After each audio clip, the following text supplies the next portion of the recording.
queridos ouvintes, queridos amigos que nos assistem hoje. Estamos aqui no Pode Analisar. Estou aqui com a minha amiga Vanessa e a gente vai trazer um assunto muito curioso hoje. Verdade, Camila. Hoje o papo é bem calcinha de um assunto que é muito importante, pouco falado.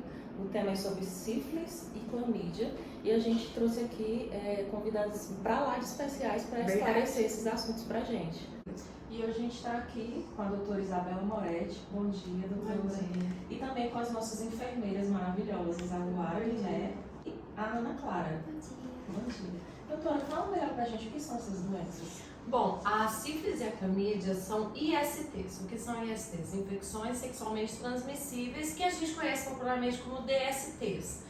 A gente usa o termo infecção, né, de IST, por quê? Porque toda doença tem sintoma e muitas vezes a sífilis e a clamídia não apresentam sintomas, então hoje em dia é usado esse termo. Tanto a sífilis como a clamídia são infecções causadas por bactérias, que podem ser pegas principalmente no sexo, ou aí a gente vai ver mais pra frente, transfusão de sangue e outras maneiras que você pode adquirir também. Inclusive, meninas, eu trouxe aqui uns dados bem interessantes, falando sobre a sífilis, primeiramente, que nos últimos anos ela teve um aumento, um crescimento de até 16 vezes mais no diagnóstico. E em 2021 foram registrados mais de 64 mil casos.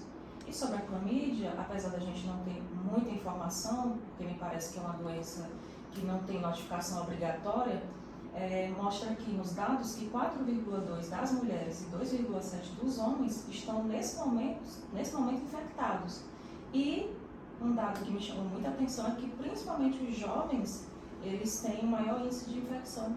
Meninas, então, o que a gente não escuta muito é que tem muitas pessoas novas que já estão pegando a doença e homens são os maiores transmissores da doença.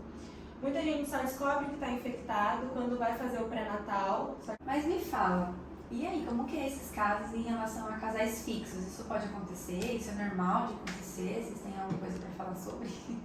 Claro, pois a gente nunca pode confiar 100% em alguém. Se o seu parceiro já teve relação com outra pessoa, ele pode transmitir a doença para você. E também existe o caso de infecção da sífilis por compartilhamento de agulhas. Então, você pode pegar também assim. Meu Deus. Doutora, ainda falando sobre a sífilis, fala um pouco mais das características dessa doença pra gente. Bom, a sífilis é uma infecção sexualmente transmissível, como a gente já falou, causada por uma bactéria chamada Treponema pallidum. Ela é exclusiva do homem e a sífilis ela pode ser dividida em 3 estágios, né? A sífilis primária, secundária e terciária. Nessa imagem a gente vê muito característico uma infecção no estágio primário da sífilis, né? Isso daqui é o que a gente chama de cancro duro, que é uma ferida, geralmente indolor, que aparece na área onde foi infectado, então principalmente na região genital, pode ser na região anal ou até na boca, né? O sexo oral também transmite a doença. E essa ferida, ela regride sozinha, então ela aparece geralmente 3 semanas depois do primeiro contato com a bactéria, né, da relação sexual com a pessoa contaminada. Ela vai surgir, né, período de incubação dela de 3 semanas, ela vai durar alguns dias e ela vai desaparecer. Então a pessoa vai imaginar que está curada. Sim. Só que depois de um outro período, essa bactéria ela vai entrar na nossa corrente sanguínea e vai afetar todo o nosso organismo. E aí vai surgir o que a gente chama de sífilis secundária. Na sífilis secundária já aparecem várias manchas pelo corpo, né, que são os exantemas que a gente chama. Que, por exemplo, aqui a gente mostra a lesão, que é muito característica da sífilis, a pessoa ter a lesão na palma da mão e na planta do pé. Mas ela aparece também no tronco, em todo o corpo às vezes, né? Mas é uma característica bem singular dela de aparecer na palma da mão. Então você vê alguém com a mão com feridas, feridinhas assim, manchinhas, bem característico. Essa sífilis secundária também traz alguns sintomas, né? Porque a bactéria já está no organismo, pode ser mal-estar, dor de cabeça, febre, e ela também vai regredir sozinha. Essa bactéria vai ficar ali, né, no organismo e depois de 1 ano, 2 anos, 10 anos, existem casos até 40 anos depois, vai vir a sífilis terciária, que é uma sífilis muito perigosa, porque ela pode afetar todo o sistema nervoso central, o sistema cardiovascular, ela vai aparecer com feridas, a gente chama essa aqui de goma sifílitica, porque é uma ferida grande, geralmente uma ferida localizada, e aí todos os sintomas internos, pode afetar os ossos, pode afetar todo o organismo, e aí isso pode levar à morte. Doutora, a gente não pode esquecer de falar da sífilis congênita, que ela é transmitida da mãe para o bebê durante a gestação, podendo causar, a gente tem algumas imagens, né? Ela pode causar má formação do feto, aborto espontâneo e a morte fetal. Sim, por isso é importante o pré-natal, né? Isso, você acompanha muitos casos lá no UBS, né? Isso. Na maioria das vezes, os sintomas que aparecem nos primeiros meses de vida é a pneumonia, feridas no corpo, como a gente pode ver nas imagens, alteração nos ossos e no desenvolvimento mental do bebê. Ana, mas me fala um pouco mais sobre as suas experiências na UBS e como a identificação do tratamento da sífilis. A gente tem duas formas de diagnosticar a doença. A primeira é pelo teste rápido, que é um teste que a gente vai identificar se tem a bactéria no organismo da pessoa, que é um teste chamado tropondêmico. Então a gente faz esse teste, ele é um teste rápido, em poucos minutos a gente fica sabendo se a pessoa está ou não com a doença. A gente também tem outra opção de teste, que é o teste VDRL, que é um teste para saber se a pessoa está reincidindo com a doença. Então ela já teve uma vez e ela pode estar de novo, porque pode pegar de novo. Então a gente faz esse teste sorológico para descobrir se a pessoa está novamente com a bactéria. A forma de tratamento é muito utilizado antibiótico. Então a gente receita a penicilina, que é o famoso Bezetacil. Então a pessoa vai lá e começa a fazer o tratamento para ver se melhora essa fase da doença. E a melhor forma de prevenção é o uso da camisinha. Então o sexo seguro, para evitar todo esse desconforto que é o tratamento, a questão de diagnóstico também. Então a melhor forma é o sexo seguro. No caso da AIDS, por exemplo, se tiver um corte, uma transfusão de sangue, a gente sabe que pode haver contaminação. Com a sífilis ocorre o mesmo? Sim, ocorre o mesmo. Na verdade, a sífilis, se uma pessoa pega por um corte, por uma transfusão é muito rápido, porque o sangue é testado, a pessoa pode ter o que a gente chama de sífilis decapitada, que é a pessoa geralmente não vai ter o primeiro estágio da sífilis, né? Não vai ter aquela cancro duro, a ferida, ela já vai passar para o segundo estágio, porque a bactéria já vai entrar diretamente na corrente sanguínea. Então ela já vai vir com aqueles sintomas característicos do segundo estágio. Doutora, me fala, a sífilis ela pode matar?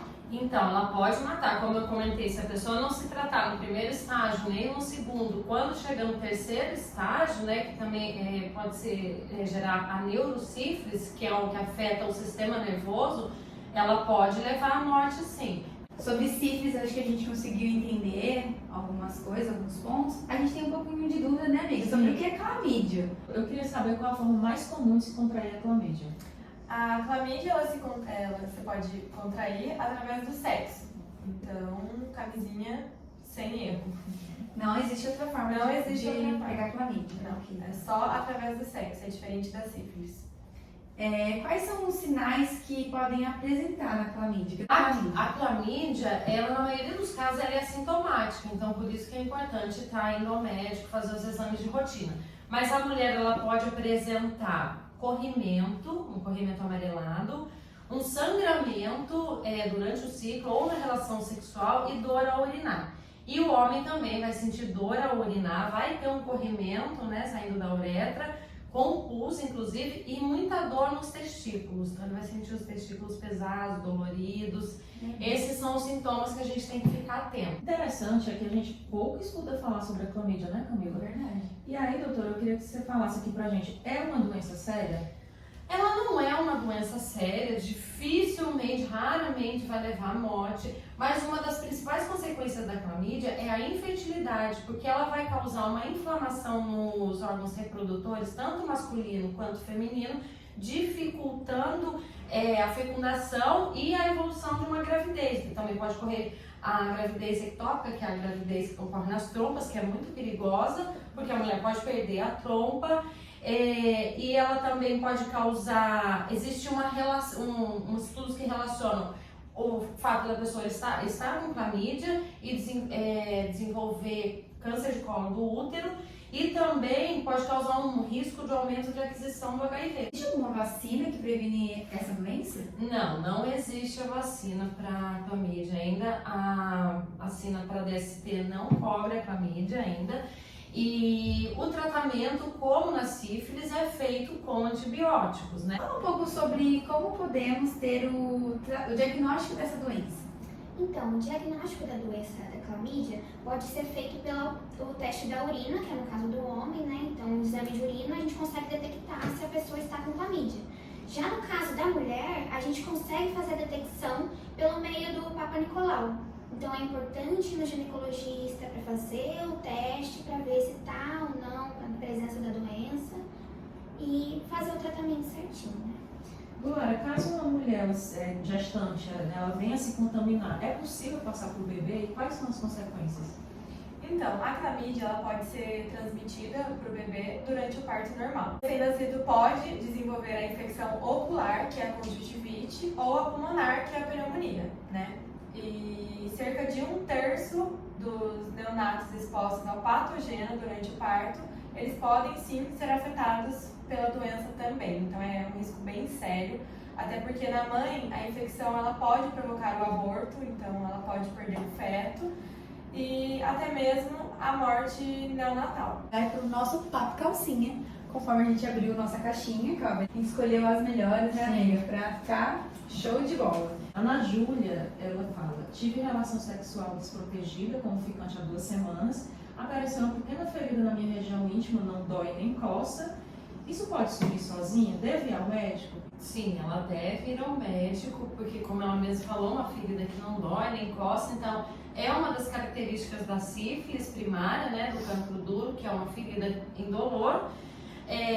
Pode desaparecer sozinha, como eu já comentei, ela pode regredir, mas ela pode voltar como sífilis secundária em algum período. Camila, tem um homem aqui, ó, as meninas estão bem ativas. Papo cueca. Papo cueca. É uma pergunta do João, ele diz, me chamo João, tenho 26 anos, estou sentindo uma sensação de queimação durante a medição, posso estar com algum IST? Também estou sentindo sensibilidade nos testículos. Pode ser uma clamídia, porque os sintomas são característicos, dor ao urinar e dor e peso nos testículos, e um simples exame de urina pode diagnosticar. A gente tem aqui mais uma pergunta para finalizar esse bloco, que é da Sofia. A Sofia tem 17 anos e ela disse que já tem relações sexuais.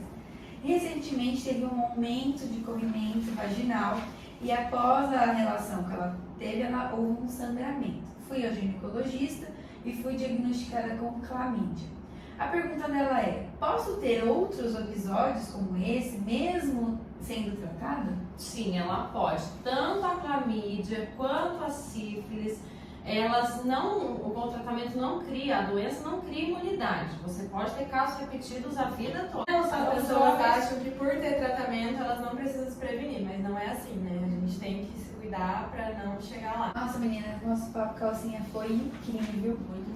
A gente aprendeu um pouco mais sobre a sífilis e sobre a clamídia, a importância, os tratamentos, os diagnósticos, como eles são feitos. Uma coisa que eu acho que é importante a gente ressaltar que todo esse diagnóstico ele é feito pelo posto de saúde.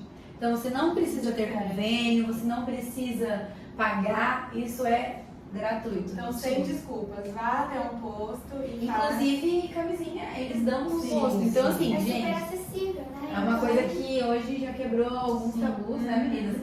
A gente pode sim se prevenir e se caso contrair a doença, a gente precisa se cuidar, como elas mesmas disseram. Isso pode ser contraído algumas vezes, repetidamente. Se não se cuidar, pode ser reinfectado. E chegar, infelizmente, naquela fase que vocês me a falaram, sífilis da terciária, terciária, que ela já é um sífilis caso que já pode levar à morte. Né? muito sério. Então vamos nos cuidar. A gente só tem a agradecer a vocês, foi muito enriquecedor esse papo. Foi mesmo. Muito Muito obrigada.